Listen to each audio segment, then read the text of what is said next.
আল্লাহ,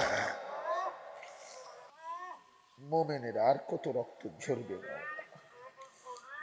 আপনার বন্ধুর উম্মত তো এরা মাওলা। আপনি বিজয়।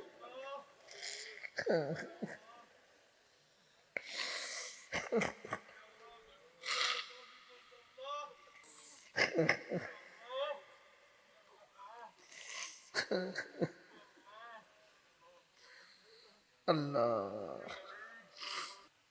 তোমরা বেশি এটাকে একদম নর্মাল মনে করছো, যেটা কিছুই না। 23 বছর নবী সাল্লাল্লাহু আলাইহি সাল্লামের উপরে এই কোরআন নাজিল হলো, তো এটা কার জন্য? তোমার জীবনে কোনোদিন একটা পৃষ্ঠা পড়ার, একটা লাইন পড়ার সুযোগ হলো না। 60 বছরের বুড়া চাচা, আপনি কুদুর সাইয়া সাইয়াও একটা পৃষ্ঠা কোরআন শরীফ পড়তেন পারেন না। এরকম একটা অপদার্থ জিন্দিগি নিয়ে আপনি কেমনে কবরে যাইবেন কাকা?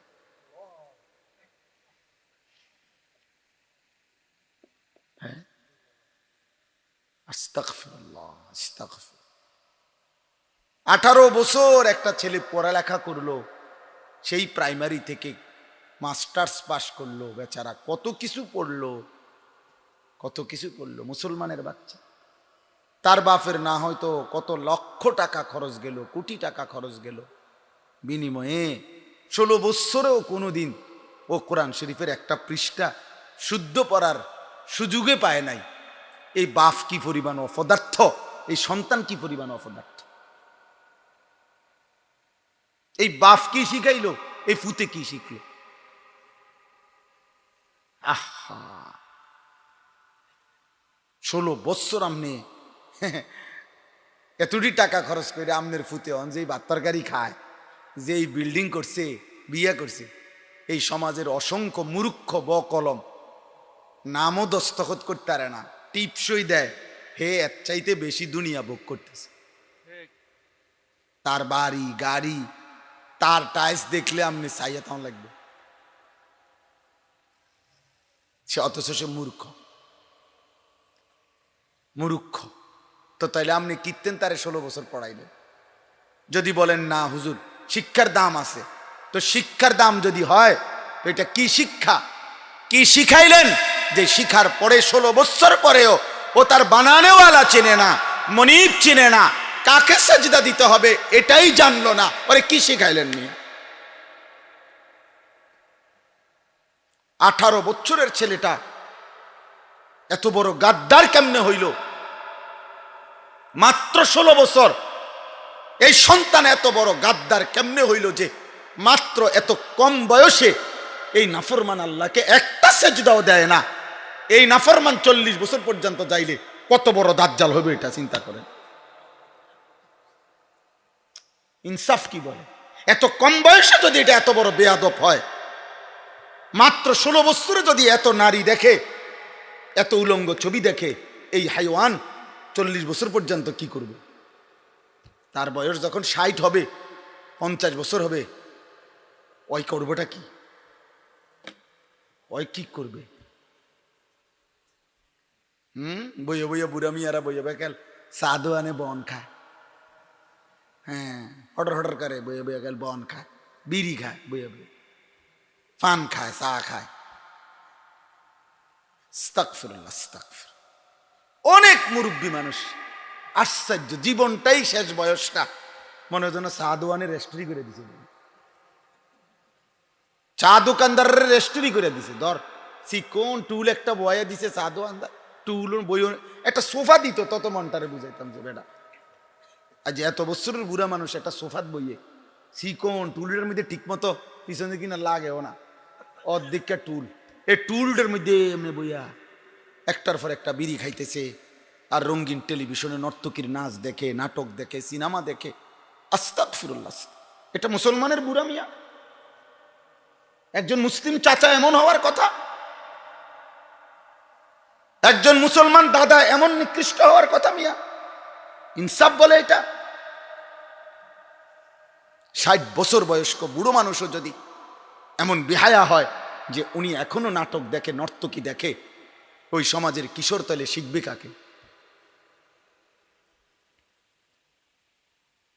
বলেন। 60 বছর বয়সী দাদাও যদি বিড়ি সিগারেট খাইতে খাইতে নাতিরে যদি কয়, নাতি পড়ালেখা করে মানুষ হও, নাতি যদি কয় দাদা মনে কিছু নিয়ে নামদের মতো নিয়ে হইতাম, হ্যাঁ, তখন আমার মতো হইলে তো এটাই কইলে হইলে আল্লাহ বাঁচাইছে, আপনি আমার দাদা না, চিনছেন নাম না আমার। আমি যদি আপনার নাতি হইতাম তো ঠিকই এটা কইলাম।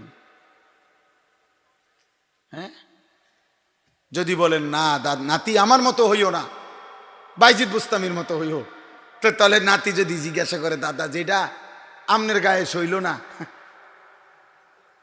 আমনের শৈলে কুলাইল না, যেটা আমারে গায়েটা চাপাইতেন আছেন, তখন কি বলবেন? অতএব জওয়ান বুড়ো, নারী পুরুষ, বয়স্ক কিশোর, আমি আপনি প্রত্যেকে খোদার কসম ভাবা উচিত। বাপ, আমার প্রথম কথা এটা। প্রিয় নওজওয়ান, আমি প্রত্যেক দিন খোদার 12 মাস এটা বলি রে ভাই, তু আগার মেরা নিহি বনতা না বন আপনা তো বন। এই সমাজের, এই দেশের, এই পৃথিবীর, এই সমাজের, এই বাড়ির, এই এলাকার, এই মহল্লার কারো কোনো উপকার যদি তুমি নাও করো, প্রিয় ছেলেরা বাবারা, কমপক্ষে নিজের ভালো করো। অনেক জনসমর্থন দিয়ে আমি কোনো প্রার্থী না, আমি কোনো প্রার্থী না, আমার কোনো মার্কা নাই। অতএব দয়া করে আল্লাহর জন্য আসছি আমরা, আখেরাতের আশায় 2-4টা কথা বলা শোনা, এটা মাকসাদ। এই জন্য আমি অনুরোধও করলাম, আদেশও করলাম, একজনও মোবাইল হাতে ধরে উঠায়ও না,